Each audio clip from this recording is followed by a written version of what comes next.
अनीति करती दुर्गति और फिर होता अंत। पहले शक्ति आती है, फिर अहंकार आता है।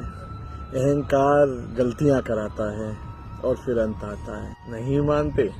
आइए चर्चा करते हैं। बात करें अगर हम मुगल शासन की, औरंगजेब मुगलों में सबसे मजबूत और ताकतवर बादशाह हुआ था। उत्तर से दक्षिण तक उसका शासन साम्राज्य बहुत फैल चुका था, किंतु शासन का मूल आधार सबको साथ लेकर चलना नहीं था। उसने खूब अनीति करी, उसने बहुत दबाए, उसने कितना ही कत्लेआम मचाया।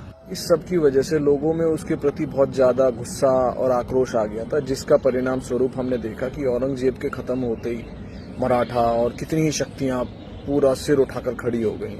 मुगल शासन अपने अंत की ओर पहुंच चुका था। उसके बाद कोई ऐसा मजबूत बादशाह नहीं हुआ जो अपनी कुछ पहचान उकेर पाया हो। तो यहाँ तक भी देखते हैं कि मराठे तीसरे पानीपत के युद्ध तक इतने मजबूत हो गए थे कि वो भारत के किंग मेकर हो गए थे। दिल्ली की गद्दी पर कौन बैठेगा कौन नहीं बैठेगा, इसका चयन मराठा हिंदू किया करते थे। सबसे हमें एक चीज समझ आती है कि शासन कभी भी किसी भी तबके को दबाकर नहीं किया जा सकता, क्योंकि जितना हम जिस भी चीज को दबाएंगे वो सिर उठाकर उतनी ऊपर आएगी।